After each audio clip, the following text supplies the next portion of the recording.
adhurimi Allahut të lartësuar një të vetëm është gjëja që e lartëson njeriu, si në këtë botë edhe në botën tjetër.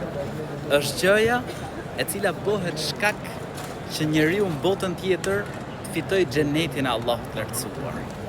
A e do xhenetin? Atëherë duhet me adhuru Allahun e lartësuar një të vetëm.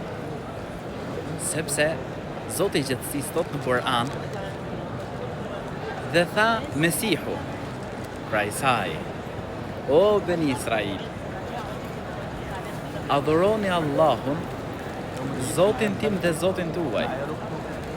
Me të vërtet, ai i cili i bën shok Allahut lartësuar, pra adhuron dikë tjetër përveç Zotit gjithësisë, Allahu ja ka bërë atij të ndaluar xhenetin dhe vend strehimi i tij do të jetë në zjarr. Kështu thot Zoti i gjithësisë në Kur'an.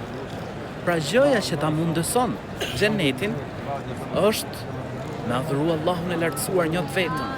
Pra mos me ju lut njerëzve, mos me ju lut gurit, mos me ju lut drurit, mos me ju lut hoxhës, priftit, kryqit, varreve, por me ju lut vetëm Allahut të lartësuar. Kjo është ajo që ta mundëson me hym xhenet. Edhe shabja, të cilën e ndërtoi profeti i Zotit Ibrahimi alayhis salam. Zoti i gjithësisë përmend e tregon në Kur'an. Thot Allahu i lartësuar në surën El-Hajj: "Wa idh bawwa'na li Ibrahima makana al-bayti alla tushrik bi shay'a wa tahhir bayti lit-ta'ifin wal-qa'imin war-ruk'i sujud." Kujtoje kur ne vendosëm për Ibrahimin vendin e faltorës, pra duke e udhëruar. Mos më shoqëro asgjë pranë adhurimit. Dhe pastroje shtëpinë time pra nga idhujtaria.